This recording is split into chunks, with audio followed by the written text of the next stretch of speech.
і не хочу нікого ображати, але я не хочу, щоб ми були в списку меню для Путіна. Розумієте, так? Ми, так, не салати, не компот для цієї людини, незважаючи на його апетит. А ми бачимо, який він. І ось і все. Ми самостійна держава. І тому без нас, про нас, я вважаю, що це домовлятись неправильно, тому що результату бажаного для всіх не буде. Yo, what's up, guys? Hey, good news. Good news. Ukraine is nobody's salad, nobody's compote. He is not taking no guff from this American, from these American swine. Wow, what a day it's been. And really, we need to talk about this because this is major global geopolitics, and frankly, Zelensky throwing away what would have been like the best lifeline he was ever going to get from the Trump administration. But hey, joining us tonight, Shane Trejo, we've got stuff to talk about, including you, buddy. You've been the subject of a hit piece from a friend of the show, or so we thought, I guess. I don't know. Well, what's, hey, what do they say? What do they say about taking flack when you're over the target, Yeah. Well, we will look at that in one moment. But first, I think, and by the way, this is obviously not our regular weekly live stream. It's a surprise Tuesday live stream, so we might not be going for the full hour, but there's been a lot going on in the world, and frankly, we spent the last, I think, 4 streams just talking about these insane, deranged, rogue judges that are trying to usurp the authority of the Article 2 elected president of the United States, which is, I am certain this is going to become the big story of the year, of the next 2 years. Both in terms of what Trump is doing and also in terms of this insane, ridiculous lie that the left is spinning about this, that that he is defying the Supreme Court. He is defying these, the unlawful orders of these lower courts. This is going to come to a head. And, well, I think we're all still in suspense. What's going to happen with the Supreme Court? What will they do? They made this very tame ruling a week or so ago on this case of Kilmar Armando Abrego Garcia, where they said, where the U.S. Supreme Court said, hey, you got to clarify what you mean by facilitating release, because obviously you can't tell a foreign country what to do. And the judge has just completely lied about what that decision said. And now we have another judge, another federal judge, another rogue judge lying about the Supreme Court says and saying that, now the Supreme Court just said that we are completely freezing all deportations forever, and until they've been given the due process that one rogue judge, say they're entitled to, whether that's 3 weeks notice or whatever. This has gotten insane. Yeah, I mean, it shows that the entire system is set up to protect illegal aliens. So they'll bring in, however, tens of millions of illegals, dump them on the border. And, you try to get them out, and there's a million different judicial hoops you have to jump through from all these different levels of courts. Courts have been packed with different, left-wing activist judges, and then you get conservative judges from the Federalist Society who are also in the tank for the establishment, who are, trained to rule in favor of the corporate elite. And the corporate elite wants all these illegals here to drive wages down and, funnel more profits into their coffers. So you see both sides of the aisle, and the judges that they put in, they lack the political will and the courage to allow for something like a mass deportation. And without a mass deportation, they shouldn't need political will. Like, they should just follow the law, which says that, foreign policy is the exclusive jurisdiction of the president, not of the judiciary. Therefore, you can't order the president to bring illegal terrorist gang members back from foreign countries. You can't do that. The Supreme Court can't do that. But we just had this decision, which maybe will be a short-term decision, where Alito and Thomas had to dissent from the Supreme Court on a midnight Friday night, issuing an order prohibiting Trump administration from all deportations until they look at this case, which they're going to drag out how long? I mean, this is rapidly approaching a constitutional crisis, because the judicial branch, these inferior rogue judges from courts created by Congress, are overruling the president, and the Supreme Court's not stopping them. And this has been, what, 2 weeks now, 3 weeks? How many more weeks will this go on? This is getting pretty crazy. What's the Trump administration's next move, though? Are they going to go full Andrew Jackson and be like, let the courts enforce it? Are they willing to push things to that level? Because then the left will respond in kind. So far they haven't. So far they've been great. In terms of submitting absolutely brutal legal briefs to the Supreme Court and rebuffing everything that, documenting and detailing all of the wrong decisions that these inferior courts have made. They've been great, but this might come to a head soon. If the Supreme Court authorizes inferior district judges to overrule the president, we have a constitutional crisis. And the president's only got two options. One is to enforce the Constitution by disregarding these orders. The other is to obey the orders and surrender his authority. And those are two tough choices. And he needs to be explaining to the American people, like, if you've got to really go into detail on all these cases, understand how insane these judges' orders have been, how completely unconstitutional they are.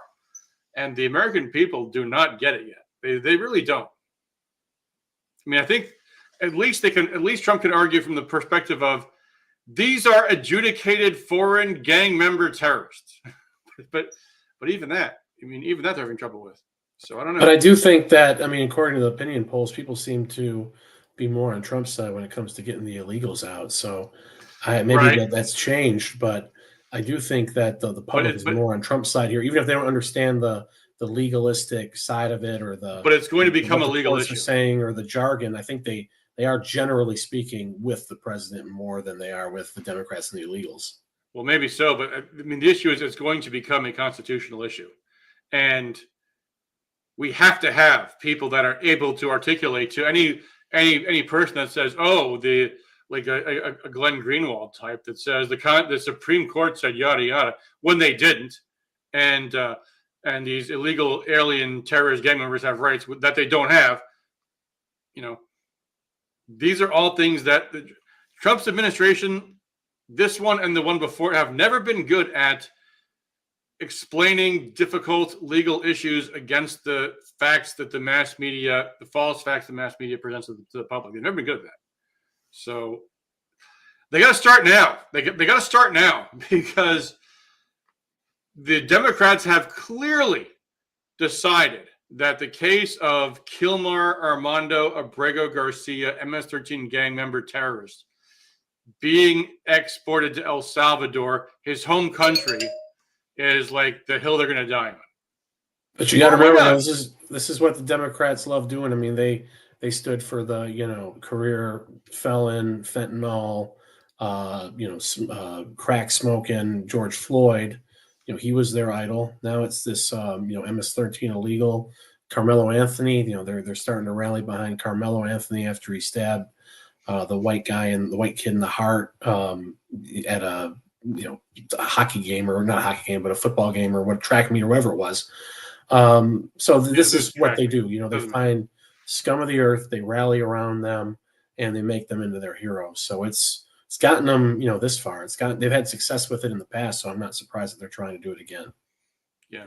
Well, we have a case in Michigan that will require all of our attention, and I'm hoping that this week we will get a bill introduced about this, and we'll talk more about that when that time comes. But the case of Officer Christopher Schur, who defended his life and the lives of people in his community against Patrick Lyoya, an illegal. I mean, he might not have been illegal. He was certainly an alien. He was from Congo, Democrat Republic of the Congo, but a career criminal, raging alcoholic. He died at a blood alcohol content of 0.29 after getting into a deadly conflict with the police officer, and actually managed to steal his taser. And so in the course of fighting for control of a deadly weapon, the police officer shot Patrick Lyoya, and he died of his injuries. And his murder trial, murder, not even manslaughter, murder. These race grifting monsters have charged this police officer with murder for a case where the entire incident is on video, where you can see plain as day that this drunken criminal is fighting with the officer for control of his taser. And the judge is like, yeah, let's go to trial. This poor guy's life has been destroyed already. He's been waiting trial for the past 3 years. It's just evil beyond comprehension. And this is how the legal system works in, multicultural nations. So every issue, it's viewed through a racial lens, and suddenly the system feels like they're held captive to a mob. If this cop is not, crucified, if there's not a kangaroo court and it's assured that he's guilty of murder, will there be, riots? Will there be blood in the streets? Oh yeah, they will absolutely threaten that. They absolutely will threaten that. In fact, he wasn't charged until after BLM was agitating all over Grand Rapids for his lynching, which is what this really is. Yeah, I mean, this is the fundamental question that Republicans face for the next 2 years: is will we confront these deceits? Will we confront these lies? Will we speak out against these judicial lynchings, which is what they are? Like, that is what this is. This officer protected his own life and the life of the members of the community against this guy who had seized control of his weapon. And now he faces murder charges. And just a few weeks ago, we had a Washtenaw County, Michigan resident who was, as it happened, the incident occurred in Ohio. But this lunatic, who was a career criminal, of course, who was also a member of the Sheriff's Department Outreach Department, because that's what we are in Washtenaw County. We love criminals.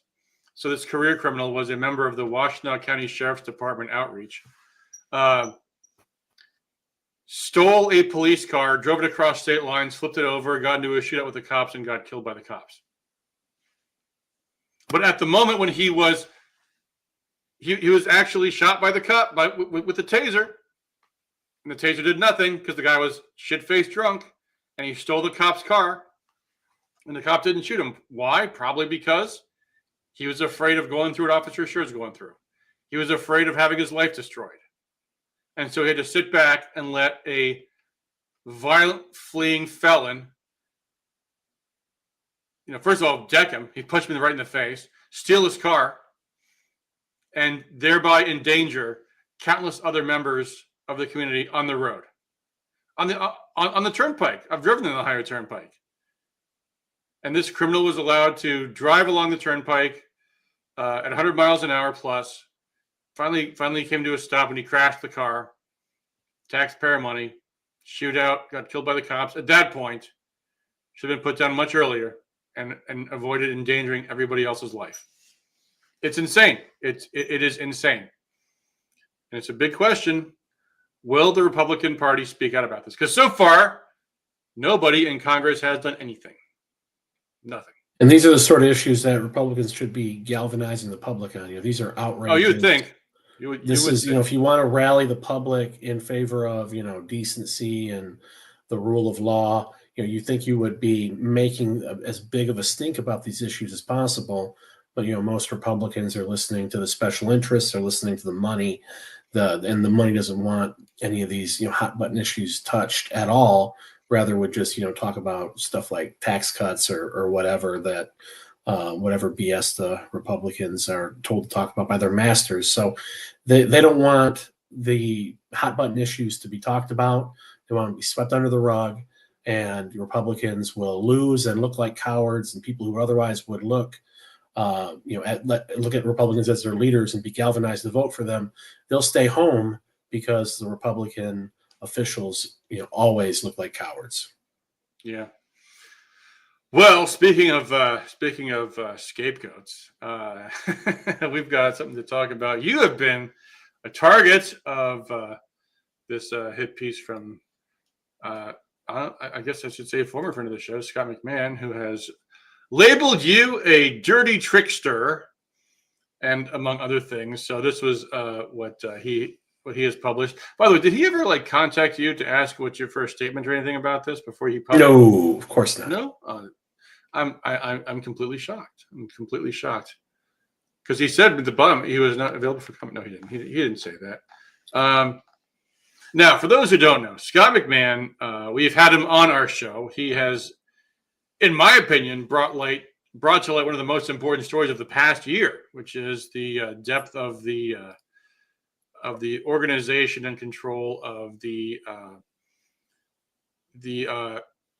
let's call them the nutso wing of the Republican Party in the past cycle with Christina Caramo, and particularly exposing the ties of Mike Labadie to the Caramo movement and all of that. But anyway, that was a long time ago. And over time, Scott has, he's entitled to his opinions and he's entitled to his conclusions, but it did seem to me he was kind of drifting towards kind of just an establishment take on things. He was very hostile to Jim Runza when he was running for state chair, which is the state chair.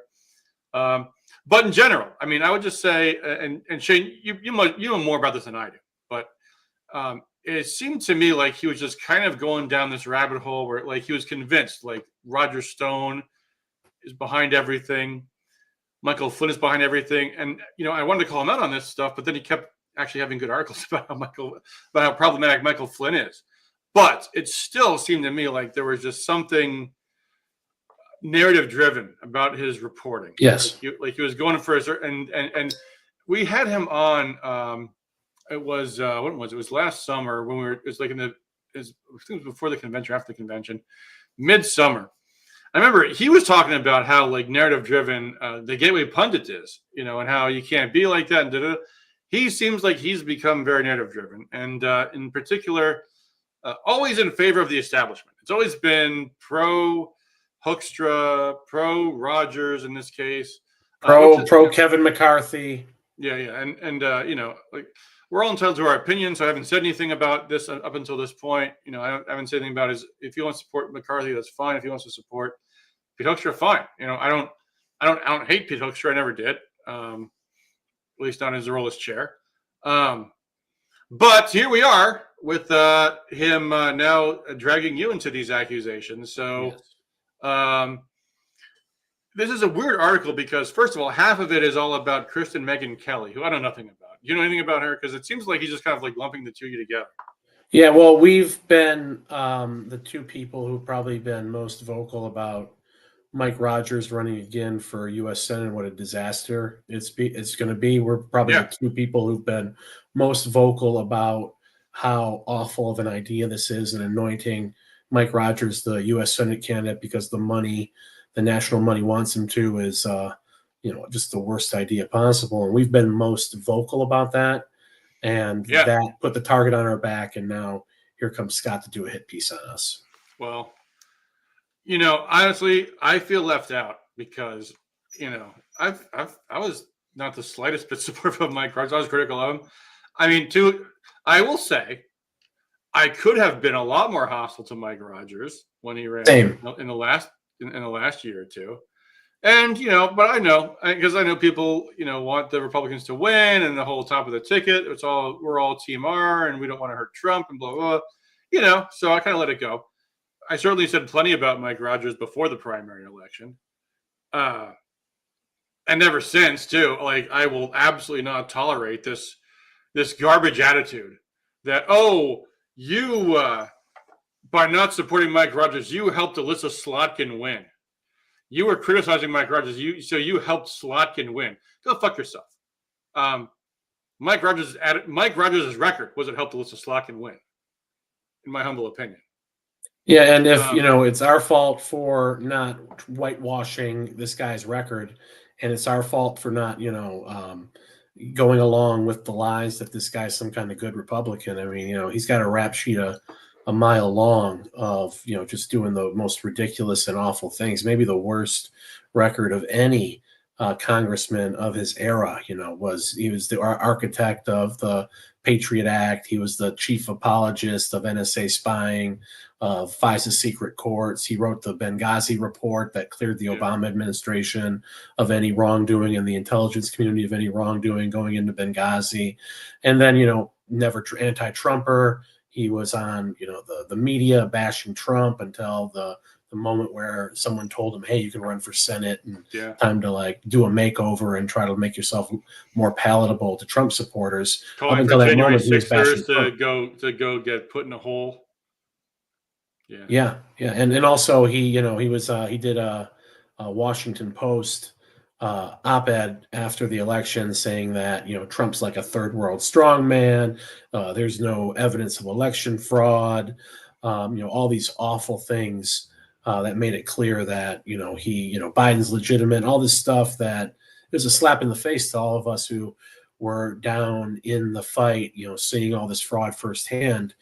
Just spitting in our faces immediately after the election happened after January 6th. So this is what he's done. This is what he's been his entire life. And I know he's going to go on Steve Bannon, and he's going to hire the political consultant who's selling access to Trump, Chris LaCivita. So he's going to talk about, like he's a real MAGA Trump guy now, try to MAGA wash his crimes against the Constitution. But anyone who buys that is fooling themselves. And I think a lot of people in Michigan, a lot of Republicans, are fooling themselves if they think this is a strong candidate. Yeah, I think, and we should talk more fundamentally about the issue is that it's our right to decide who we support, who we choose not to support. But real quick, just to go to some of the chats, because Mark asks, who do we suggest running for U.S. Senator? Well, I mean, there could be several potentials. Frankly, I mean, and to a degree of how realistic it is, but the Democrats were running Mallory McMorrow, who is a state senator. Well, we could run Jonathan Lindsay. I would even take Lana Tice, honestly, for a state senator to run for U.S. Senate. They often do come up that way. Debbie Stabenow, who was a longtime Democrat U.S. senator, came from the state Senate. Much better record. I mean. And we've talked in the show previously about mistakes Lana's made, but overall, she's extremely conservative. They talked about having, what's her name, McDonald Rivet, the new Democrat congressman, run. Why not Tom Barrett? Tom Barrett's great. What about Jonathan Lindsay, state senator? What about lots of other people who potentially could run? Like, 2 years ago, we had Cindy Pensler run, who was not a former lawmaker, but was an independent candidate who was a self-funder. The issue here is, guys, the Republican Party establishment has made their choice, and they are pushing Rogers on us. And if you want to support Mike Rogers, that's your business. That's fine. But don't tell us, don't give us a guilt trip for not supporting somebody who despises us and everything that we stand for, because that's what Mike Rogers does. He is not an anti-war congressman. He is a hardcore pro-war congressman. He is a neocon. He does not support the Fourth Amendment. He supports unlawful spying. He supported the Patriot Act. He pushed the Patriot Act. He does not support peaceful protests. He advocated for giving long jail sentences to the January 6th protesters. He is an establishment guy. So let the establishment elect him. Don't whine at us. Don't whine at us for not supporting him. It's not our job to elect him. It's not your job either. It's their job. And they've chosen by choosing Mike Rogers to say we don't need you. We don't need conservatives' help. So if you want to go sim for him, fine. That's your business. It's not mine. And the extreme amount of gaslighting that's going into pushing Rogers as the heir apparent, and all the maneuvering going on behind the scenes to clear the field, it's being done because they know that Rogers is an extremely weak candidate and very unpopular among the base. That's why they want him to be coronated. They don't want him to go up in a strong primary against contenders who could be credible and potentially win. They Mike Rogers is paying off Chris LaCivita. LaCivita is the political consultant who is tied to Trump, glommed on to Trump, and he's also the one who's leading the charge to primary out Thomas Massie. So that's the kind of guy Chris LaCivita is. So he's Mike Rogers is paying off all the right people. He's doing all the maneuvering. He's a Washington D.C. swamp guy. And just to elaborate, for those who don't know who Thomas Massie is, Massie has been right on everything from the from confronting all kinds of globalist schemes that they've disguised into packages that Republicans are supposed to support, like the TikTok ban that was really just all about banning free speech on the internet, to the Real ID implementation coming on May 7th, when you're going to have the government's national ID card to board a plane. Massie speaks out against this stuff like nobody else, speaks out against these bloated budgets that the Republicans keep promising. Oh, yeah, well, we're going to pass record high budgets, but don't worry. The administration is going to cut this stuff for sure. For sure they will. Yeah, right. Yep. And so, Rogers, the consummate deep stater, he knows how to work the system. He's maneuvering behind the scenes to clear the field so he can be the heir apparent, and the money's certainly behind him. But it's because he's a weak candidate, because he doesn't want to go through a primary process. That's why they don't want to give the public a choice. They just want to coronate Mike Rogers because the money likes him. Why even have a primary in the first place? Why not just have the big money come in and dictate to you who your candidate will be? That seems to be the preferred way of going about things from a lot of Republican activists, a lot of people who 3-4 years ago would not have been carrying water in this way, shape, or form. But something's changed with a lot of these people, and now they're all on board to genuflect beneath what the money wants, no matter how awful the idea is, and it's beyond shameful. Yeah, John C. King apparently I misspoke myself. He supported illegal spying with the act he allegedly wrote perfectly ? Facepalm. I'm talking about the Patriot Act. I'm talking about Section 702 of the Foreign Intelligence Surveillance Act. The things that Mike Rogers supported putting into law, giving the executive branch unlimited warrantless mass surveillance powers. Okay, that's what I meant to say. Sorry if I misspoke myself, John. Yeah, and Mike Rogers, used his FBI and law enforcement bona fides to help dictate the policy of the Bush administration. He was very influential in putting together the program of the Bush years. He was the most vocal proponent of illegal spying. He said something like, "Oh, well, if you don't know they're spying on you, then your privacy really isn't violated, is it?" That's almost a verbatim quote. Yeah, as long as you don't know you're being spied upon, it's totally fine. Yep. And then he goes on Garrett Soldano's show and he says, "Well, we didn't know any of this would happen with the Patriot Act. I didn't know that giving the FBI all these new powers, they might abuse them." So, he plays dumb, and then, he lies blatantly about CISPA and the big power grab he wanted to give for more and more spying powers. So, this guy is he's a deep state trained liar, and he will lie to the public, and that's what we're supposed to accept in a candidate. I've asked all these people, make the case for Mike Rogers. Try to sell me on Mike Rogers. Try to sell me on Mike Rogers the way you would talk to an independent voter who's in the middle. Make the case, and they have nothing. So why not put up a candidate you can be proud of? You can make the case for. You can go door to door, and you can sell them on him by being honest, being forthright. They can't do that.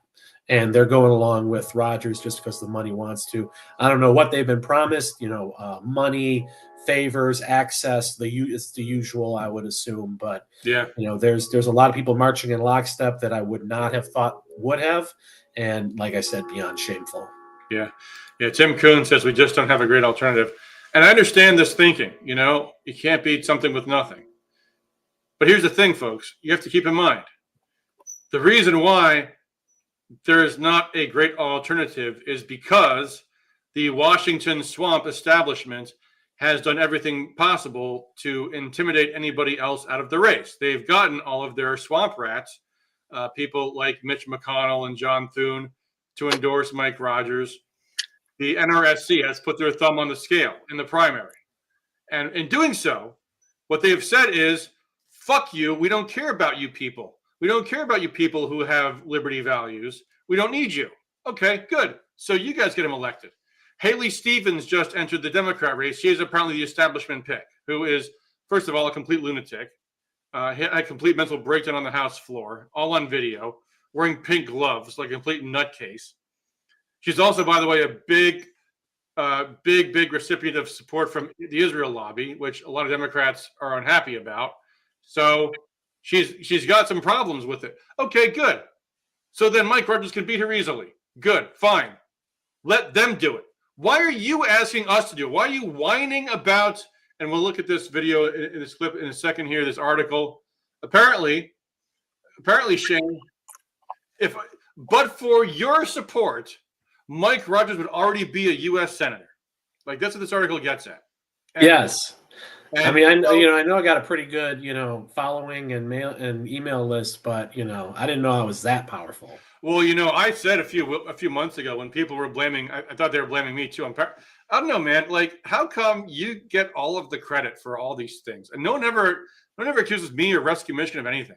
I'm fucking embarrassed by it, honestly. Well, they have been pushing your tweet. You had a tweet that basically said, I'm not voting for Rogers, and all this bullying makes me think, why not vote for the Democrat? Oh yeah, well, I've been pushing that at them, because that's what they're doing. They're browbeating, so I'm going to counter browbeat.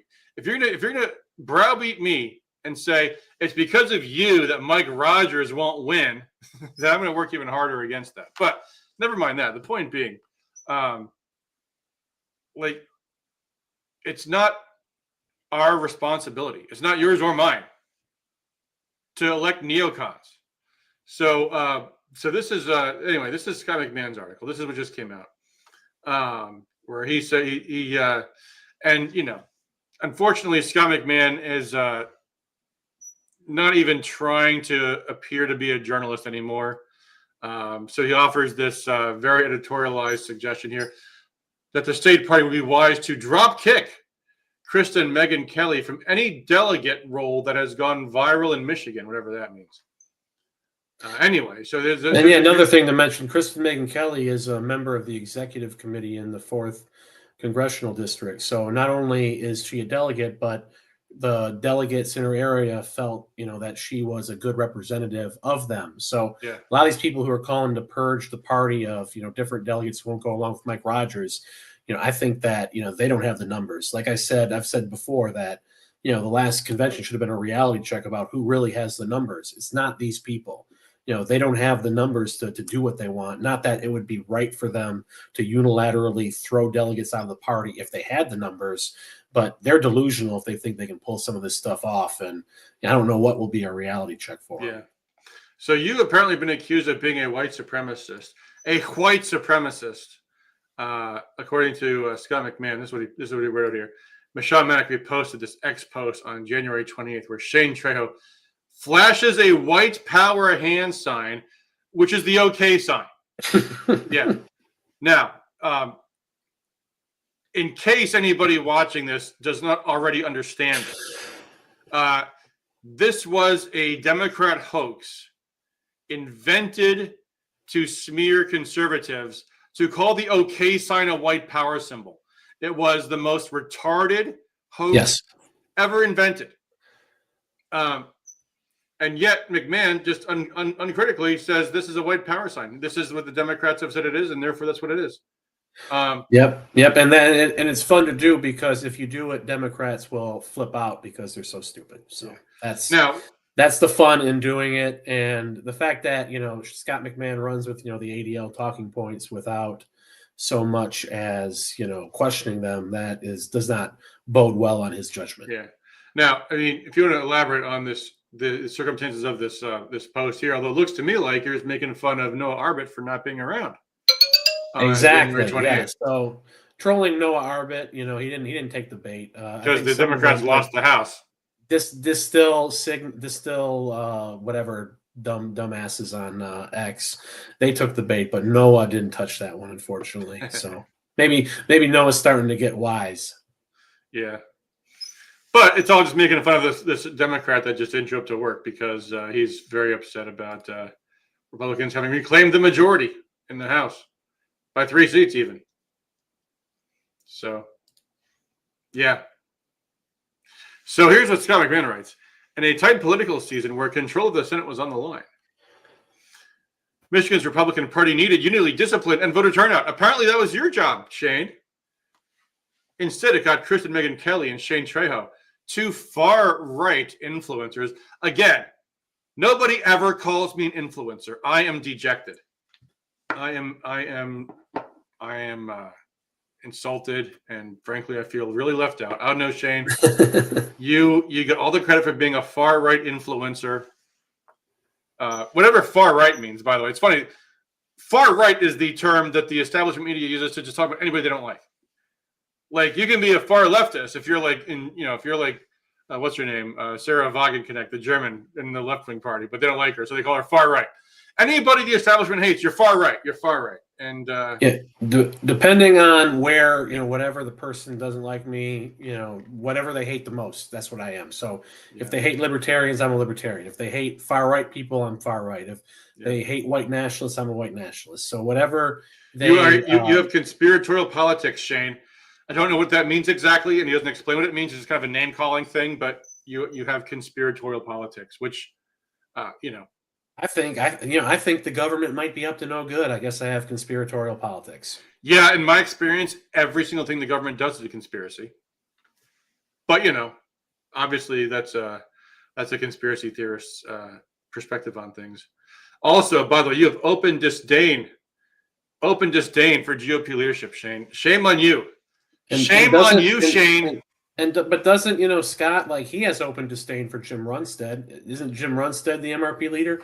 So he has open disdain for GOP leadership, but that doesn't count. And I don't like a guy who's in the primary. He was never Runstead. Someone who's running in the primary. I don't like them. This makes no sense. Yeah. We are openly boasting about helping to take down the party's most viable contender, Mike Rogers. Well, I would argue that pushback on Mike Rogers might help encourage the party to find somebody more viable. Maybe a proven loser is not the most viable contender. I was going to say candidate. Maybe a proven loser against Alyssa Slotkin is not the most viable contender. And maybe someone would be more viable if they weren't, hated because of their record by people who are, not just, people who are more libertarian leaning, but also, Tea Party conservatives who remember what Mike Rogers did on Benghazi. They can't stand Mike Rogers too. Independents who are going to hear about Mike Rogers, not because I'm saying it, but because Democrats are going to be running attack ads against him, millions of dollars worth. And guess what? The Democrats are going to have plenty of things to choose from that are completely true to talk about Mike Rogers' record. And people are going to be hearing that, and they're going to, let me do a Google search to see if this is true. Oh, turns out it's all true and more. So why not run a candidate who's more viable, someone with a better record, someone who, money might not like them as much, but, they're a respectable candidate and they're not going to do anything stupid on the campaign trail. Why not find someone like that rather than someone like Mike Rogers with this terrible of a record and this much baggage and who's this loathed among sections of the Republican base? Yeah. Tim Kuhn says Shane is leadership. Well, that's what this article contends, man. According to Scott McMahan, Shane is the deciding.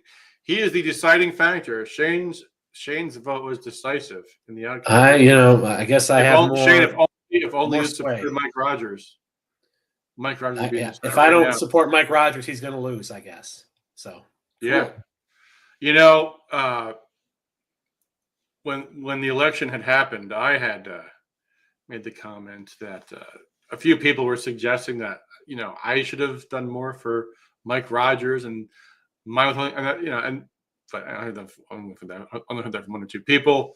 I don't think that's really tenable. But I said at the time, to the extent that you think I'm the reason why Mike Rogers lost, you're welcome. This is so freaking ridiculous. And yeah, is this like really the standard now? I mean, we should be rejoicing when an open rhino wins an election. Is that what we've been reduced to? I mean, putting another Jane, how dare you not fulfill your obligation as a Republican to support the people that absolutely hate everything that we stand for? Shame on you, Shane. Yeah, and it's and it's like, are we just going to get rally behind the red team no matter how many times they spit in our faces, or is there a line? I mean, is there going to be some sort of is there going to be some sort of line that we're not going to accept in terms of having our lawmakers being so bad and have such a terrible record? And we see people. You go to Republican meetings. There's very rarely someone under the age of 35 in any of these meetings. Yeah. And why would they want to come to an organization, be part of an organization where they're going to have terrible candidates shoved down their throats, and then you're expected to go along with it, or you're going to be bullied, or you're going to be attacked? So you wonder why we can't grow these organizations, because of awful candidates like these and the machine behind them designed to push them through and bully anyone who doesn't go along with it. Well, hey, look, man, you're a self-described libertarian, so obviously you're a traitor to the Republican cause. That's obviously what that isn't meant. Well, that's obviously what they're actually trying to imply, which, again, is another nasty, dirty trick, because everybody knows there is two different things: the Libertarian Party and the Libertarian philosophy. And those who actually care about the Constitution, the Bill of Rights, and the rule of law in the free market, like, libertarians are they should be a cherished part of the Republican Party. But Scott McMahan knows what he's doing. He knows that you put that word in there to try to get people to view you as an outsider, as a member of the Libertarian Party, which we're not. But and Ronald Reagan said on many different occasions that he was a philosophical libertarian. So yeah, we support liberty. Like, big deal. That should be a good thing. You should like that. Support liberty and are generally skeptical of big government. So that's kind of the core of the conservative philosophy. Milton Friedman was a libertarian economist. So there's, the libertarianism is hardwired into the DNA of the conservative movement, at least to an extent. Yeah. I'll get to this comment here. John King says, okay, first of all, he says, that's not an okay sign. Says you. You don't get to decide that. That is absolutely what an okay sign is. That is what an okay sign is. And then he says, here's where we're going with this: you are practicing anti-Semitism. You really attacked Ron Weiser. Maybe enough of this stuff is not a coincidence. What kind of conspiracy peddling is that, John? He's putting together, he's connecting all the dots. Yeah. You just have to look, John, you just have to connect it to General Flynn, and then maybe you can be platformed on Bigger Truth Media.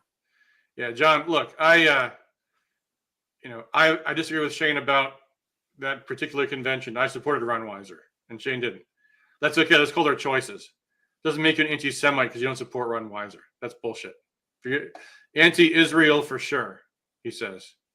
Well, again, that's like your opinion, man. Which, first of all, like, the more important question is, are you pro-America or not? And secondly, do you think a war with Iran is in Israel's interest? But as always, you guys conflate what the Israeli government of Netanyahu wants with, like, what is pro-Jewish, what is pro-Israeli. You think the government automatically acts in the interests of the people that they claim to represent? Netanyahu is, like, hugely unpopular in Israel. He's facing criminal charges in Israel.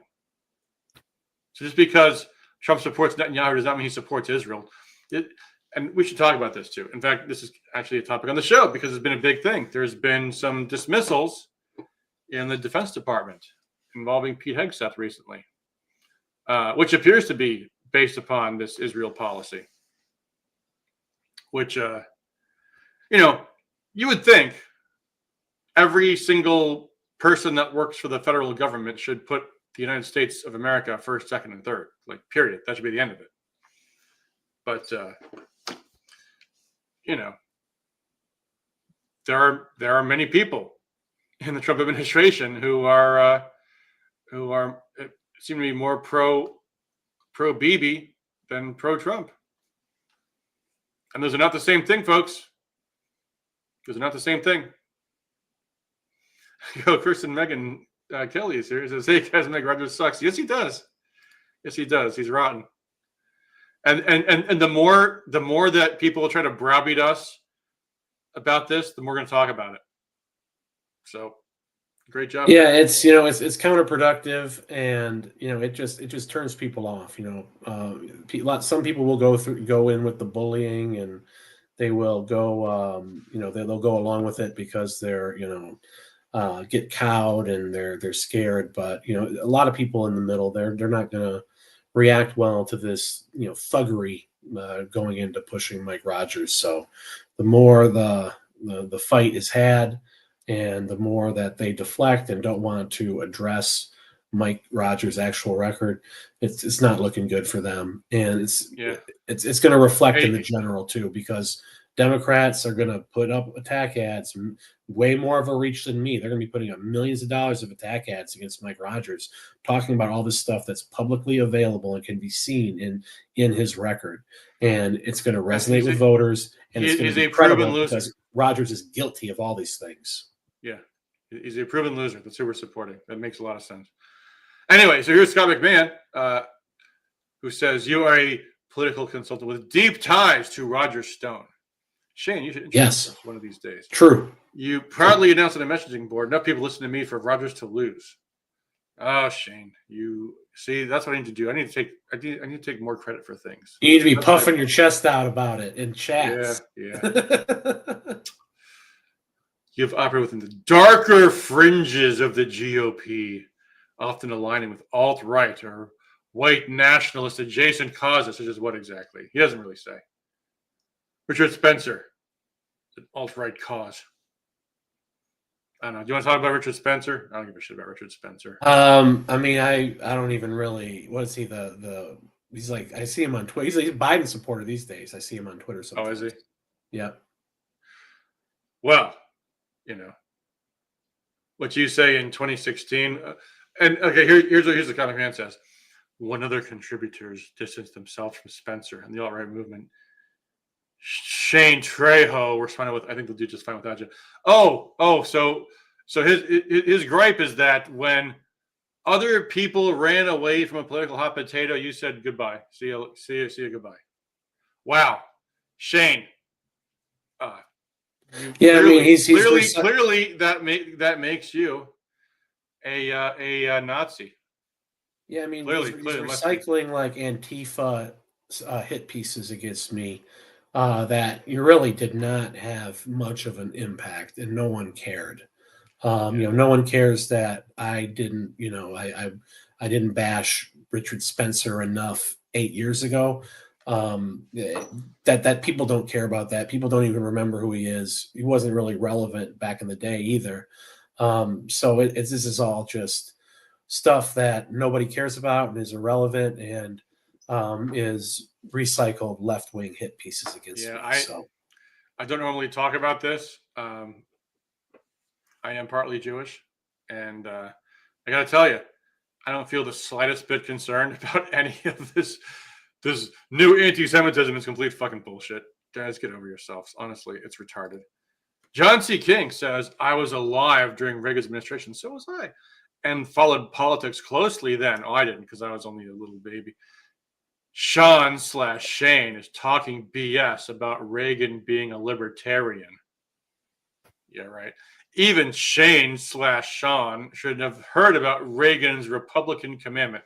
Yeah, this is another thing. You want to talk about the 11th commandment? Of course, obviously you have. We all have. We've heard about it to the nth degree. Ronald Reagan was president of the United States. His job was to elect Republicans. He is not the person that dictates how all Republican activists should operate.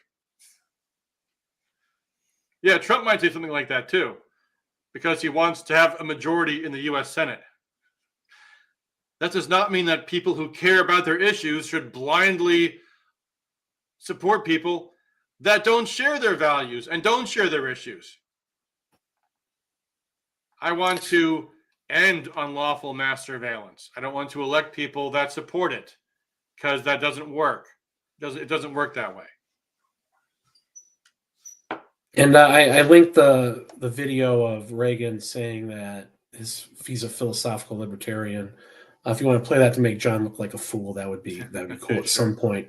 But yeah, here it is. Much more libertarianism than well, that's the fashionable word these days, I guess.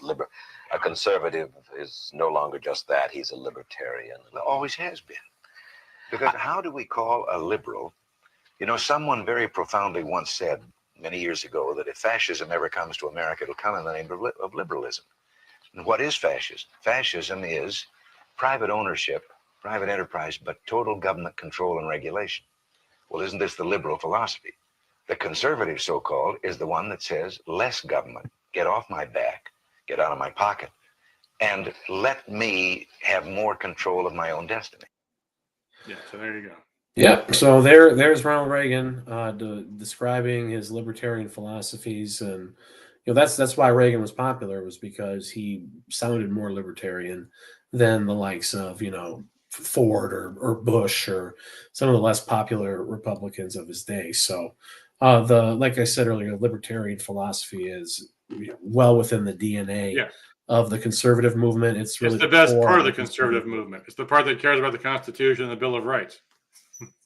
Like, what wing of the conservative movement are you from? The fusionists? Yeah, the neocons. Okay, pro-life, yes, that's important. The social conservatives have the pro-life element. That's important too, which the better part of the libertarian movement has reconciled with. Obviously not some of these wackos of the Libertarian Party, but people like Lew Rockwell, certainly they do understand how the pro-liberty philosophy includes being completely pro-life. So. Yeah. And, the neocons are the ones who came in and hijacked the party away from libertarianism and away from small government. And then look what we got. We got all the policies that Mike Rogers supported. We got the illegal wars. We got the illegal spying. We got the secret courts. It was weaponized against Trump. We got all this different stuff, big government, $1 trillion spending, massive deficits. We got all this stuff that we hate. And it wasn't because libertarians did it. It was because the Republican Party went in the wrong direction away from libertarianism. And now it's, just starting to get reset in a different direction, not perfectly, of course. We're still getting the $1 trillion military bill and all this other stuff that's not good. But at least now you have the federal bureaucrats on the defensive, at least a little bit, from just constantly having their boots on the necks of the entire American public. So what do you think Doge is? Doge is going after Doge is libertarian regulatory reform in practice. That's what Doge is. John King says Richard Spencer held a rally at MSU in March of 2018, 7 years ago. A dozen or less supporters showed up with him. So between John C. King and Scott McMahan, I have heard about Richard Spencer for the second time in the past 10 plus years. Thanks, guys. Good job. Stephanie says, I'll vouch for you both. Many battles over many years. So thank you, Stephanie. We appreciate that. Thank you. Anyway, in all seriousness, that's what pisses me off about this whole thing, Shane, is yes, I've been involved in politics with you for years, if not decades, and to see Scott McMahan just hurl out this conspiratorial horse shit and make it sound. Let me go back to it just so we can see, because this is, this is defamatory. The coordinated interference by Kelly and Trejo. The coordinated interference. Did you coordinate with Kelly, Shane, to take down Mike Rogers? It's part of a broader pattern where Flynn network influencers use libertarian or populist rhetoric. And for the record, Scott McMahan has not thrown me into this attack, but obviously, I've absolutely no connections whatsoever to any Flynn network influencers. Comes from disruption. There's January 6th or the precinct strategy, the targeted Senate sabotage. The game is always the same. chaos as tragedy. You see that, folks? You see that, folks? If you support Christina Caramo methodically destroying the Republican Party in Michigan versus you don't support Mike Rogers for U.S. Senate, it's the same thing. It's the same agenda. You're all part of the same thing. It doesn't matter whether it's for one thing or the other. You're all the same. Or really, if you you're all part of the go same against clique. if you go against the corrupt political establishment in any way, shape, or form, you're part of a General Flynn conspiracy and you're a disruptor and you should be thrown out of the party. That's what he's getting at. Is anyone who dissents against the party establishment, their official line on anything, you're all these different awful things, and he'll attack you and want you investigated by the feds, and General Flynn's all behind it. It's kind of like, it reminds me of almost like QAnon, but just like inverted, like just distorted version of QAnon, where instead of trusting the plan, now the General Flynn is doing this plan, and all these weird people on Twitter have to stop him by talking shit all day. Look at this. You have sabotaged the critical GOP campaign. Sabotage something that you're not within. Yeah, and then look, I didn't attack Mike Rogers after the primary last time. I didn't pretend to be in Rogers' campaign, so I didn't sabotage it. I just was not a part of it. I didn't support it. Same here. I wasn't a part of it, and after the primary, I didn't speak an ill word of Rogers at all. But I didn't, they still blame me for him losing, because if I would have went along with it, I guess, he'd have won or whatever. So whatever, cool. I'll take credit for it. And I'll remember that. I'll remember that when I did the right thing in their eyes, the thing that I should have done in their eyes. What credit did I get for it? None. Zero. They still blame me. So why play ball? Why, try to appease these people whatsoever? Might as well go full bore against the Rhino, against the neocon, against the deep stater, against the oath breaker, Mike Rogers. That's what I've learned dealing with these people.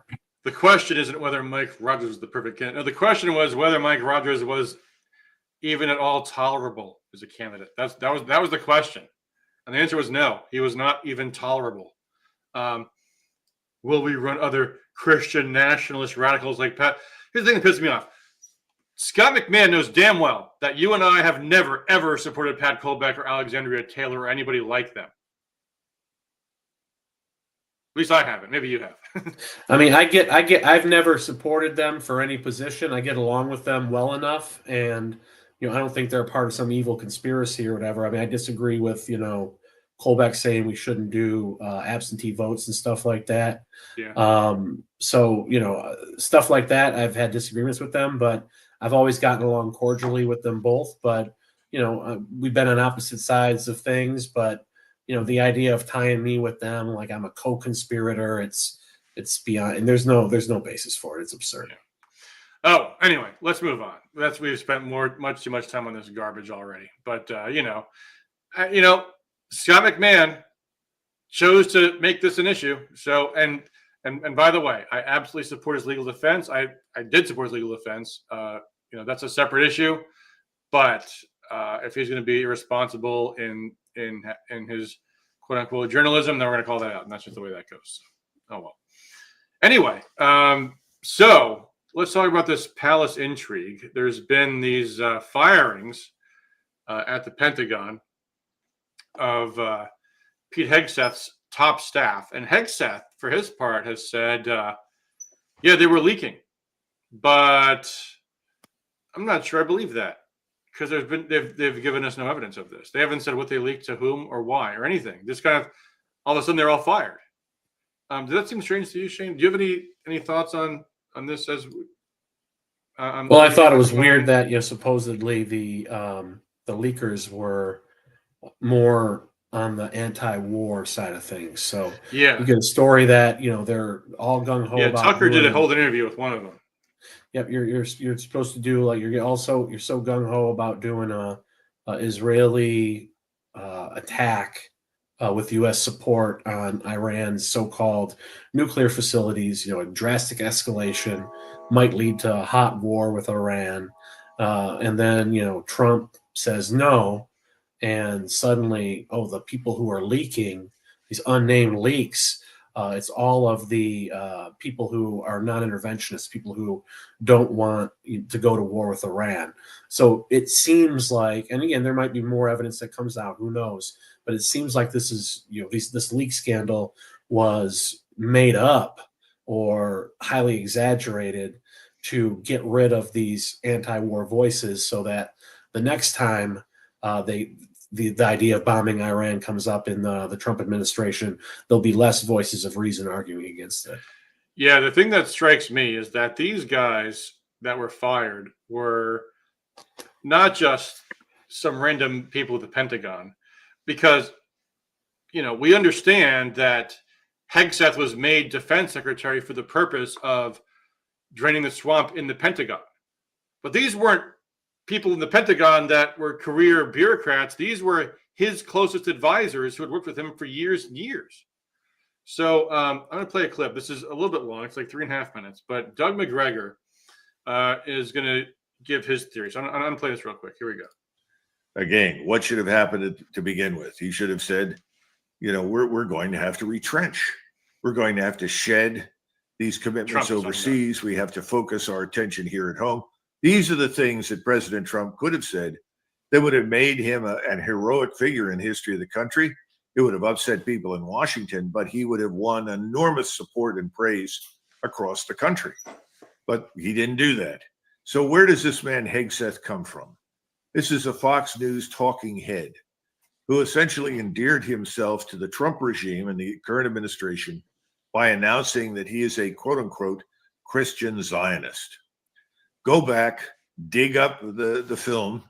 Gary can find it, and look at the discussion that was held in the conference room of the Secretary of Defense, right across, it's not immediately across, but almost across from the Secretary's office in the Pentagon, and ask him to play it. And it shows on one side of the long table, Hegseth and his quote unquote team.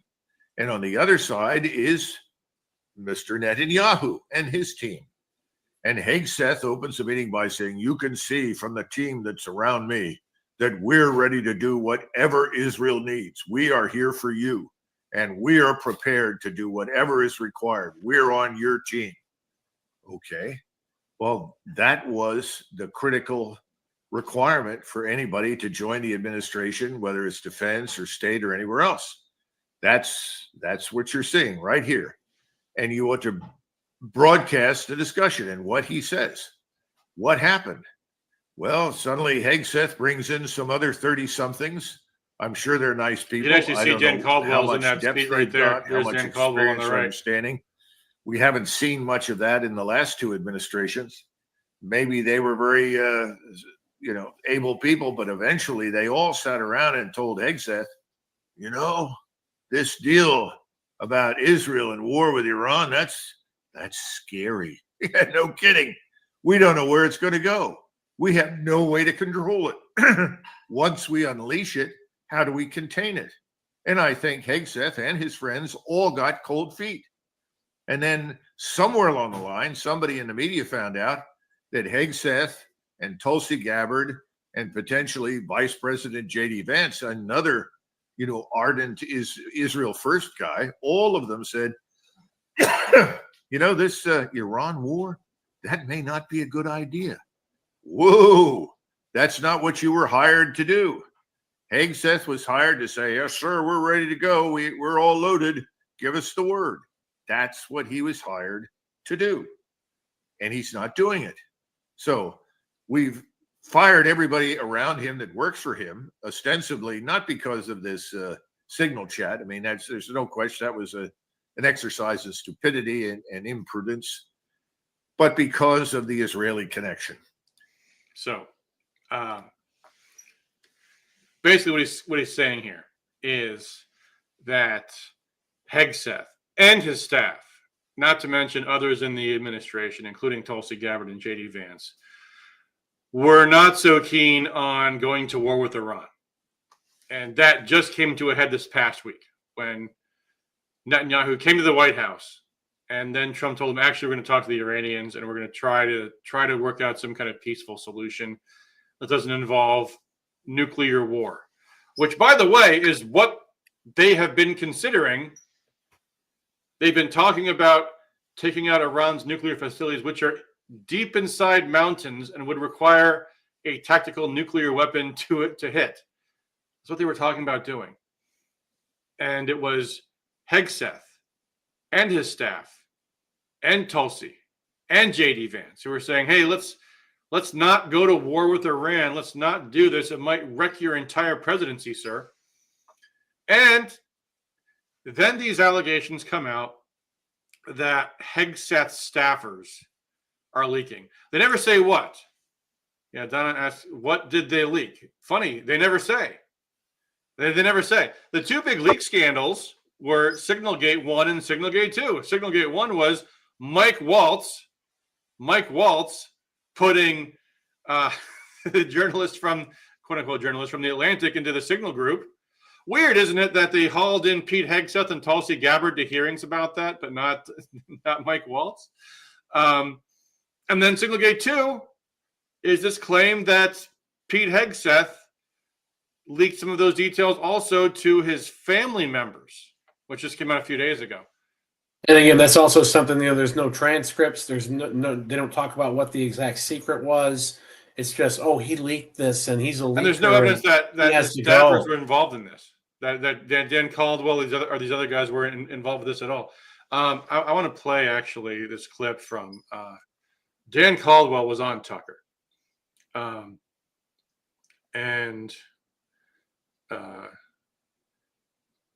It's actually, I mean, you can see for yourself. The body language is, he does not come across as someone that's got anything to hide. Here we go. From people who want a war with Iran, let's just be totally blunt about it. And so you're being accused of betraying him, betraying the president. Is this too quiet? And committing a crime. That's a crime. So this is not just like, hey, Dan Caldwell's got, bad taste in neckties. This is like Dan Caldwell's a criminal. Yeah, it's just,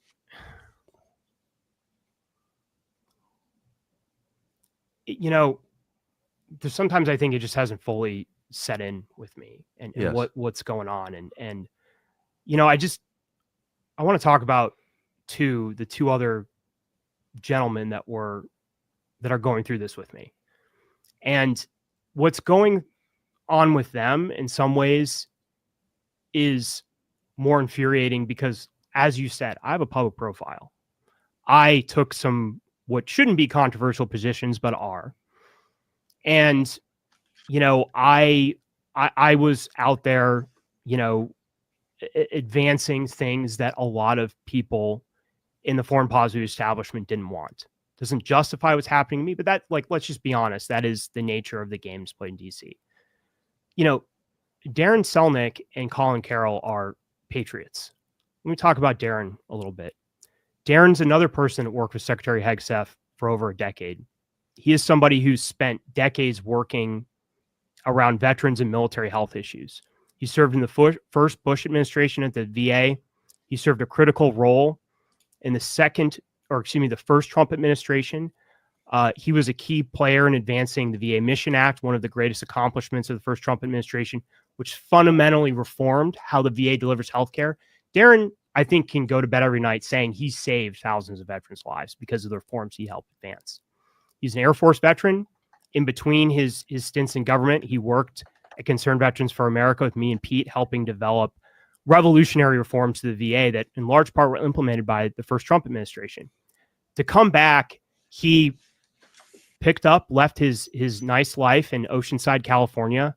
His wife, stayed behind, and he got, a crummy apartment in Arlington, Virginia, and worked sometimes 16, 17-hour days to advance the secretary's agenda. He played a key role in ripping out woke and DEI nonsense from the administration. Darren was a key driver of that. And all right, we can play this for a while, but you guys can watch this interview yourself. But the point being, the authenticity is undeniable. By the way, Kristen Megan says, that's right. Yes, we both exchanged our Ron Paul tattoos at the convention. And I owe an apology, Kristen. So let's schedule a time to have you on the show one of these days, and we'll talk about that soon. But thank you, Kristen. Good to see you, by the way. But anyway, so this is Dan Caldwell, loyal supporter of Pete Hegseth for over a decade, firmly opposed to war with Iran, and talking about how these other people who were fired are also people of the highest level of integrity, which also, by the way, Tucker is vouching for himself because Tucker knows them. Let's contrast the authenticity of that reply with this. Media does. They take anonymous sources from disgruntled former employees, and then they try to slash and burn people and ruin their reputations. Not going to work with me, because we're changing the Defense Department, putting the Pentagon back in the hands of warfighters, and anonymous smears from disgruntled former employees on old news doesn't matter. So I'm happy to be here at the Easter egg roll with my dad and my kids, because this is what we're doing it for. These kids right here. This is why we're fighting the fake news media. This is why we're fighting slash and burn Democrats. This is why we're fighting hoaxsters. This group, this group right here, full of hoaxsters that peddle anonymous sources from leakers with access to grind, and then you put it all together as if it's some news story. And when we know exactly what it is. So I'm really proud of what we're doing for the president, fighting hard across the board, and I'm going to go roll some Easter eggs with my kids. So that's like, I think we saw every single indicator of guilt in that statement. That's cringe. That is, I mean, it's everything. It's evasion. It's the old, why are you asking me this response. It's the, I'm doing this for the kids. Everything but an actual denial of the accusation to begin with, which is why did you or did you not leak classified information to your family? How dare the media say this? Like every single thing he just did was a sign of a guilty conscience. Now, I don't know. My hypothesis, based on all of this stuff, and I think it's close to what Doug McGregor was saying. And Shane, let me know what you think about this. The way I look at this is Hegseth and his staff were all more or less inclined not to go to war with Iran. Reportedly, Hegseth was on the side of Vance and Tulsi and saying, let's not go to war with Iran. And some powerful folks in Washington put their foot down. And they, first off, persuaded Pete Hegseth that your staff are betraying you. Your staff are betraying you. And I can tell you from working in Washington, people have ways of getting people paranoid very easily. But what we just saw Hegseth do, he said these disgruntled former staffers. Well, as we saw, these guys have worked with him for like 10 plus years. They're not just former disgruntled staffers. They were friends of his. He knows their spouses. He knows their children. And he didn't hesitate to throw them under the bus. I think Hegseth knows he's in big trouble. And he has decided that nothing matters more to him right now than his ambitions. And he's throwing his staffers under the bus. That's how this reads to me. I don't know. What do you think, Shane? Yeah, I mean, I think that they're putting him through the ringer. I think they've identified him as the weak link. I think probably in his heart of hearts, Hegseth is probably has. I think he described himself as like a former neocon or whatever. Yeah, I do think he has recovering neocon. He called himself recovering neocon. So I think he has come along to America. He's also a recovering alcoholic. I think he's come along. If he's recovering, I'm not sure he is. Maybe he's gone. Maybe he's relapsed based on that last clip. But I think he has kind of come aboard more on the America First side of things. And, they're coming after him. He got the blame for the signal thing, even though it was the first signal gate thing where it was Mike Waltz who did it. But, Hegseth gets the most heat for it. Now this second thing where he's talking to his family on there, it seems kind of vague. They didn't really say what he said, but they're just building it up. They're building more and more of bad things against him so that they can use that to justify his ouster or put more heat on him or try to convince the president to get rid of him. And now, the leaker scandal. So if Pete Hegseth goes to bat for the leakers, that's going to be something that they can use against him, that they can I mean, make him look bad based on you're going to bat for these leakers. You know, one of the points that that McGregor and Dan Davis were talking about in that clip later on in the episode where they had this exchange was, you know, Pete Hegseth is a cabinet official. No one can fire him but Donald J. Trump. And Trump, they played the clip with it. I mean, you guys have probably seen this, where Trump is asked about this. And Trump basically says, Hegseth is doing a great job. Yeah, I don't know what's going on with this, but I don't really care. You can tell Trump, this is not on his mind. So the question then becomes, who is Hegseth afraid of? If he's not afraid of being fired by the president, who has him by the balls? Because it seems like somebody does. And I hate to say this, folks, and maybe this is just me being presumptuous, but I have this weird intuition that maybe Pete Hegseth is above average blackmailable. Just saying. I could be wrong, but I feel like Hegseth might be above the average figure for likely to have things he could be blackmailed about. Just guessing. Just a hunch. Just putting that out there. I could be wrong. I don't want to. I'm not slandering the guy. I'm just saying it just seems to me like a distinct possibility. That's all I'm saying. Okay. It could be. I mean, I think what is undeniable is that Hegseth is out of his depth. Dealing in this role as well. I think he means well. But with all the pressures of the role, he threw his most trusted people under the bus, and that is a sign of someone that does not know what. I mean, I talked about this on the show a week or so ago when I worked in Benevolio's office. The worst thing is when you can't sort out the honorable, loyal staffers from the betrayers, and it seems like they've gotten Hegseth's loyal staffers to be seen by him as the betrayers. Or if not honestly seen by him, but for public consumption, he has thrown them under the bus, and that is damning. That's a bad sign, and guarantee whoever replaces them is going to be more in line with the Pentagon war machine. You know, get rid of those leakers. You know, the Hegseth's guys were the leakers, and he put them there. So now let's put in some veteran bureaucrats, some veteran civil servants who really know what they're doing. And then it's the usual bullshit. Yeah, it's not a good sign, folks. Especially because the reason for all of this is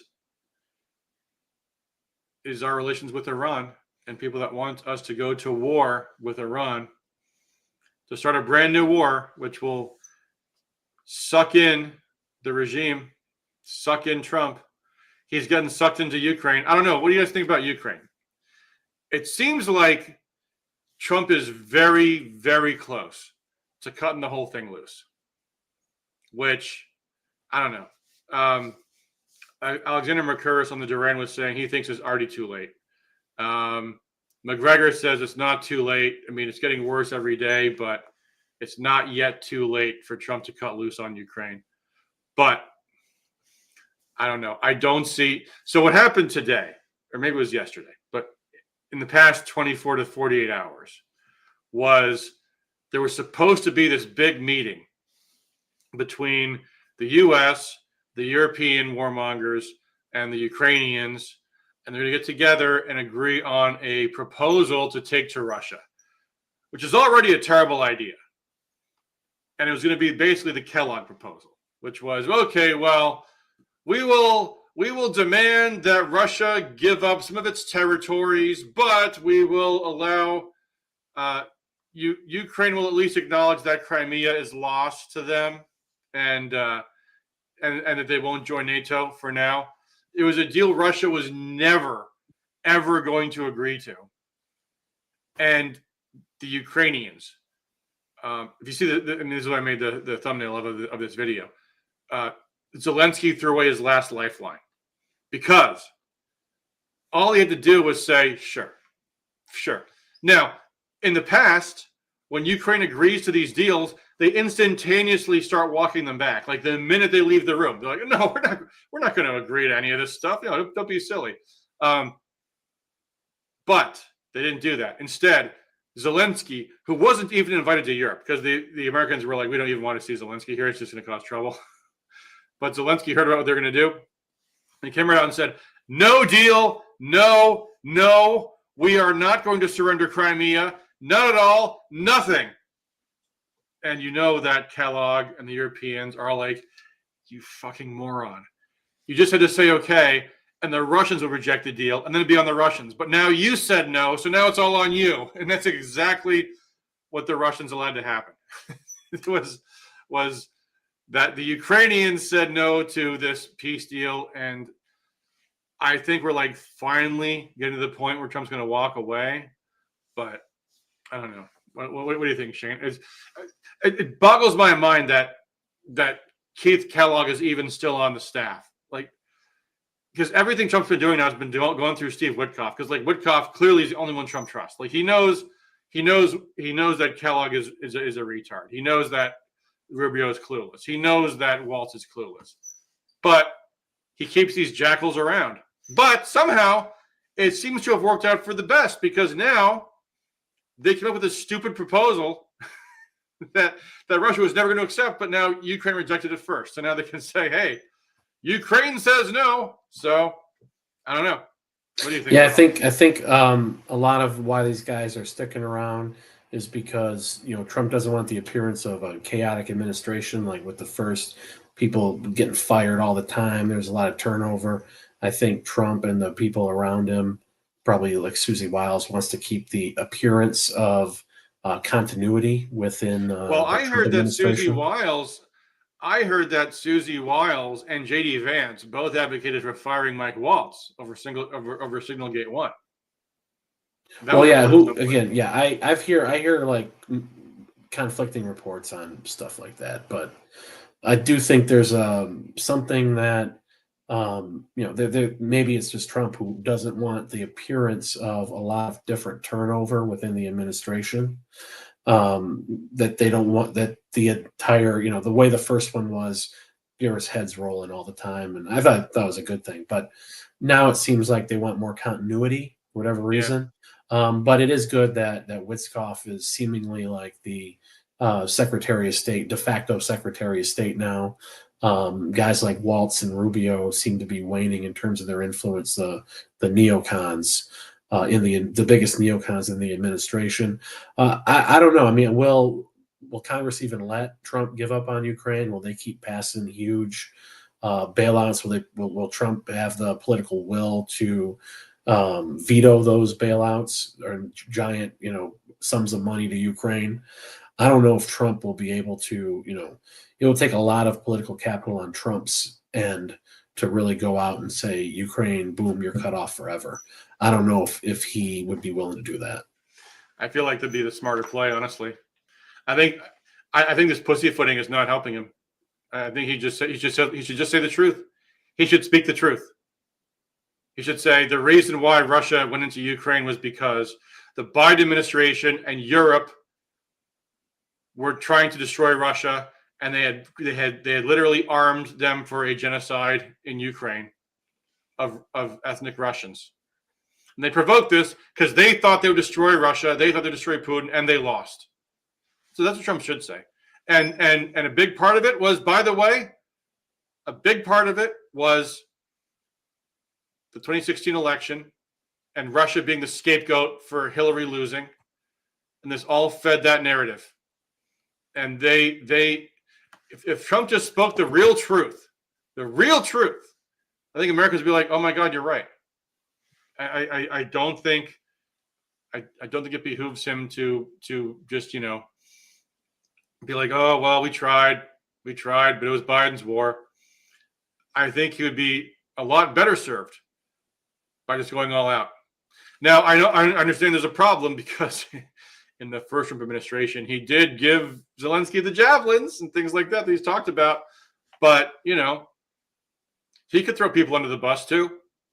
He could say, I have ordered the director of national intelligence to declassify every single document about the frame up of Russia in the 2016 election and the arming and funding of the Azov brigade in Ukraine, the neo-Nazi brigade in Ukraine. He could do that. But I mean, I don't think he's going to, but I think he should. Yeah, I mean that would be a fantasy for him to do that. I mean, this is so. I know. Well, there's such a stupid song and dance that any president it kind of has to go through, and unfortunately, I don't see Trump coming out and basically because like, what would happen if he did that? They'd be like, "You're a Russian pawn." Republicans would turn against him in the House and the Senate. There would be huge pushback against him internally. I don't think so. And I think so because there's so many of these. The foreign policy, Trump, I think, plays footsie with the foreign policy establishment to a certain extent. And this look at how well that served him. Yeah, I mean, I agree, but it would really call them out. inflame a lot of people, and they were. If some of these senators have financial reasons why they support the Ukraine war, I think you should drag all that out too. I think start the Democrats, but I mean, I'm serious. Like Trump should be focused entirely on routing out the deep state, and that includes most of all the lies that led to war. John C. King says enlisting has been going up. People know Dementia Joe, who you helped put in charge. Really, John C. King? How so? Tell me how you think I put Dementia Joe in the White House. You lying bag of trash. Go ahead. Go ahead. Tell me how you think I put Joe Biden in charge. You little pussy. Yeah, that guy. I've had run-ins with him before. Sad. This guy's he says a reply to Donna Patrick. Well, John. Well, okay. Well, I'm sorry if I mistook that for a statement towards me. But what are you doing talking to someone in the chat like that? Talking to a woman like that, John? Come on, man. Look, you've been watching the show for a long time. And if you're mad I called you out, or if you think, oh, I shouldn't have said that, you shouldn't have said this. You shouldn't have said this. People know Dementia Joe, who you helped put in charge. Come on now, man. Look, I know these internet video chats are often where people just pop off, but we try to be better here, guys. We're in the real world. We're doing this to save our country. So let's try to be good. Anyway, where were we, Shane? We're talking about Ukraine. I just think that I think there would be some major pushback from different aspects of the regime of the deep state, and it would be like jumping on a landmine to really go full bore against the Ukrainians. And unfortunately, I do think there still is substantial support. Look at what the Ukrainians have been doing for their cause, somewhat. Yeah, but Trump is not like it was. But there still is support for the Ukrainians. But he knows how to turn people onto his side, and what's going to happen on the battlefield in Ukraine is going to happen no matter what Trump says or what he does. Russia will win. So how is Trump going to spin this? The only way he gets out of this is either A, to say that, okay, well, the war was already lost and it was really Biden's doing, which is an argument that gets weaker by the week. We were talking about this months ago. We're now into April. We know what the establishment's going to say. They're going to say it's Trump's fault. He just had to give Ukraine a few more weapons, a little more money, a little bit more resources, a little bit more support, and all will be well. And they would have. And the Russian economy and the military-industrial complex in Russia just collapsed, and Ukraine would have won. That's what the narrative is going to be. So Trump's option is, to try to extricate himself from this, but they're going to put him into it anyway, or call it all the bullshit. Be like, look, this was an operation that they all boasted about. Biden and the Europeans, they got together in Ramstein in April 2022, and they couldn't wait to carve up Russia because they thought they're going to destroy Russia. That was what their plan was, and they failed. And they failed every which way. And they have damaged our country. They have annihilated Europe's prosperity. And we are now in a position where our economy is suffering because the entire Western world has obsessed about Ukraine. That's, by the way, a great scapegoat because the economy is not doing very well right now. It's not going to do much better. The talk of a recession is on the horizon. Gold is like through the roof. The economy is bad. And the media's angle is, well, it's because of Trump's trade policies. Like the more you just say, we've had now a multi-year endeavor where the entire NATO world has created a war with Russia that they've lost. I mean, I think he has nothing to lose by doing this. But I mean, I don't know. Who am I to say this? But we'll see. So there's three less people in the White House inner circle to tell him to do it now. Yeah, it's such a shame. I hope as soon as Trump washes his hands of all this, immediately Keith Kellogg is gone. Like, hey, Ukraine envoy, don't need you anymore. Goodbye. Kellogg has been worthless. Rubio has been worthless. It's so funny. Like he must be so embarrassed that Steve Witkoff does everything of significance. Like the entire State Department is nothing compared to Steve Witkoff. Like everything of any significance, what Steve Witkoff does. And I mean, it's funny, but it's sad because it's not just Marco Rubio. There's an entire State Department that Trump is proving, that Witkoff is proving is completely unnecessary. It's just pointless. But yeah, I mean, besides that, the administration is still doing all this garbage for Europe. Did you see there was a story? Apparently, the Trump administration has put out some kind of fatwa on this guy who's this general in Burkina Faso, which is this like Western African little country that was a French colony, and they overthrew their French overlords. And now apparently Trump has declared them to be, they're going to treat him like a Gaddafi or something. That was like spreading around on X the other day. They're going to knock out this guy. Like, oh yeah, you're going to take out the African rebel on behalf of the fucking French who hate your guts. It's just so weird. Like, we saw this in the Signal chat where JD Vance is like, why are we attacking the Houthis? It's the Europeans that are being harmed by this. Why are we doing all this to help out the Europeans? They hate us. They hate us. They hate Trump. They hate JD Vance. They hate American values. Why are we doing anything for the Europeans? All the Europeans care about is Ukraine. Yeah, I would like for Trump to come out and say, if you're not going to have a real election in Romania, we're not going to support, the EU or NATO or UN or any of these. Yeah. Start playing hardball with them over what they're doing in Romania, which is disgusting. Ending democracy. Yeah. Isn't that why we went to Iraq? And that's tied to Ukraine too. Because that's why they are not allowing Georgescu to become the prime minister of Romania, because he's not on board with the Ukraine war. So they're doing nothing. They're doing nothing about that.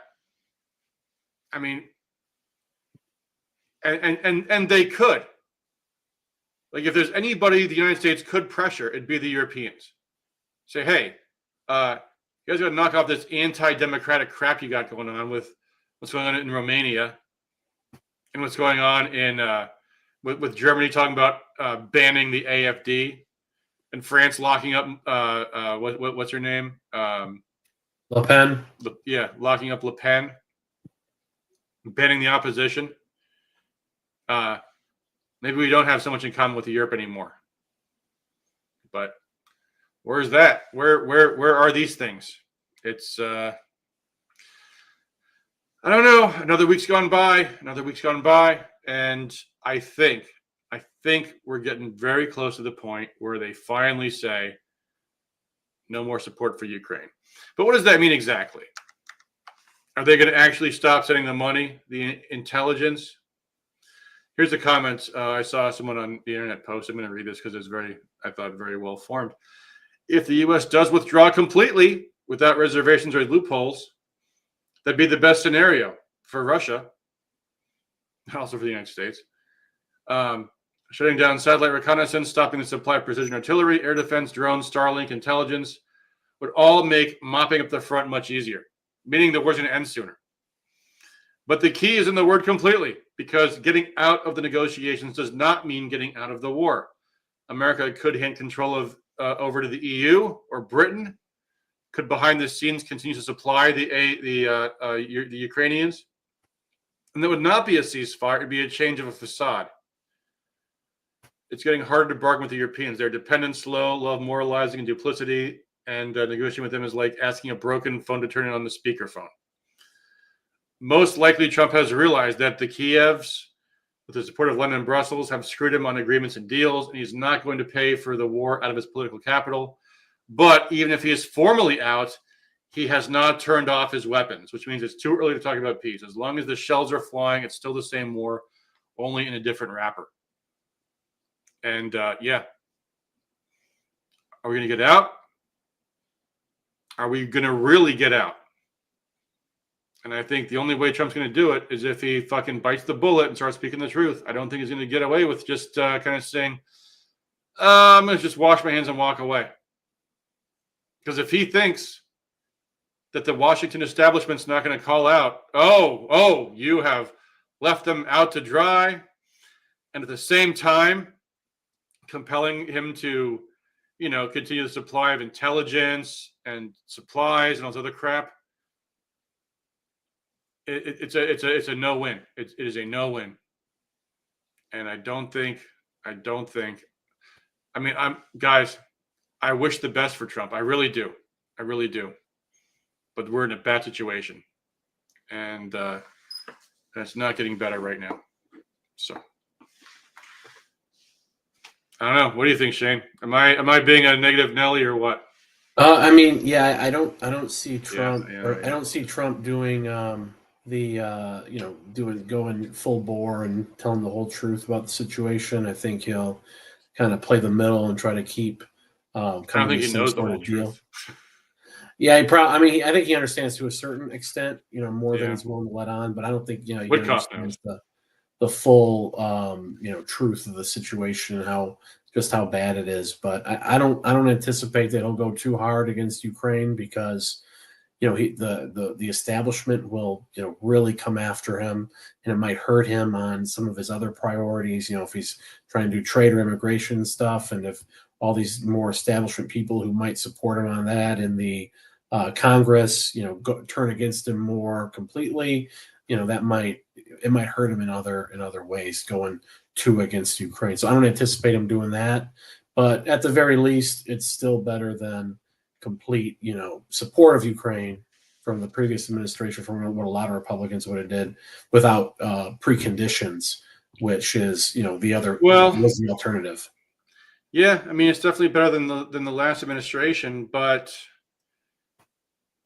he has to decide. Like, this is not something that he can just ignore or avoid or wash his hands of. There's going to be an outcome one way or the other. And the outcome's going to be Russia rolls over Ukraine. And the question is, how is Trump going to manage that? And I don't know. At the moment, things don't look good, folks. I'm sorry. I wish I could say this is 5D chess. I hope it is. But it looks like the best people in Trump's administration, some of them are disappearing and might be replaced with the worst kind of people. So we'll see what happens, folks. Until then, thanks for all you guys do for liberty. Thanks for tuning in. It's been a rather glum Wednesday evening, unfortunately, but that's how this goes, guys. I hope some of this discussion, goes up the flagpole. Maybe there's other people in this country talking about these issues, and the administration starts to catch wind of it, and things start to change. Maybe, I hope, like people that do the wrong thing get held accountable and get fired. That'd be nice. I'm not saying Hegseth. I'm not talking about that, but they got to stop making some of these rookie mistakes, and they got to decide what they're going to do. You have this amazing Steve Witkoff guy who gets it, who's been just going all over the world trying to fix the problems in Gaza and Iran and Russia, And then you've got these complete morons, these jackals, these idiots, these neocons, like Hegseth. Not Hegseth. I didn't mean to say Hegseth. I meant to say General Fruit Loops and Rubio and Mike Waltz. And the longer they're in this administration, the more dumb mistakes we're going to be seeing here, and it's going to be fatal. It's going to be fatal soon, folks. The clock's ticking, folks. We are already a third of the way through the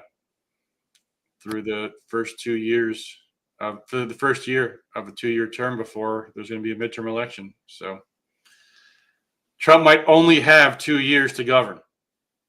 And at the moment, he is absolutely being hamstrung by the courts, and nobody in Congress is stopping them.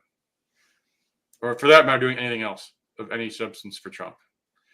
They are not cutting the budget. They're not passing the DOGE cuts. They're doing absolutely nothing whatsoever. They are not defunding the Department of Education. And yeah, sooner or later, an election will roll around, and the American people, you guys might be mad at me and Shane for not supporting the Republican nominee, but it's not going to be us who decides who Republican voters support.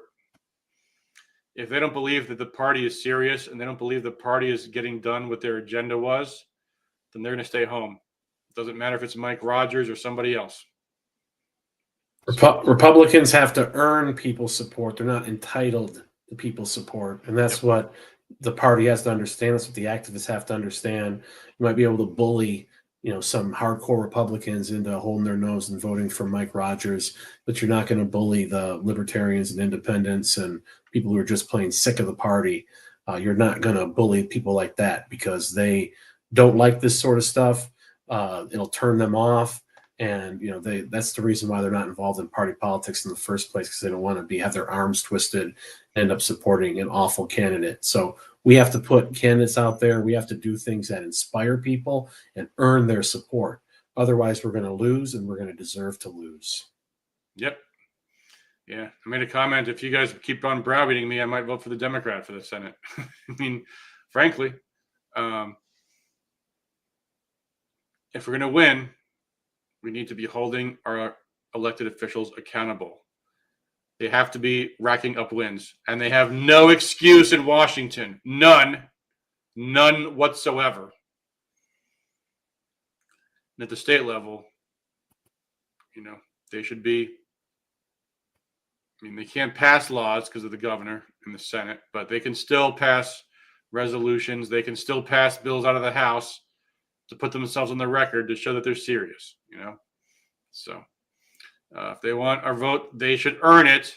And if your message is that we all owe them our votes, then you are just another simp for the political class, guys, and not an advocate for your values, which is what we aim to do here on this channel. So, all right, I think that's it. Shane, you got any events you want to plug, anything like that coming up? Just go to sayno2mikerogers.com, all spelled out. Sayno2mikerogers.com. Sign the petition. It automatically. I like it. Yep. It lets Trump know, sends it to the White House, lets them know not to endorse Mike Rogers. So make your voice heard. We have a voice. We're not just doomed to support the worst candidate because the money tells us so. So get active, get engaged, and let's stop this low life.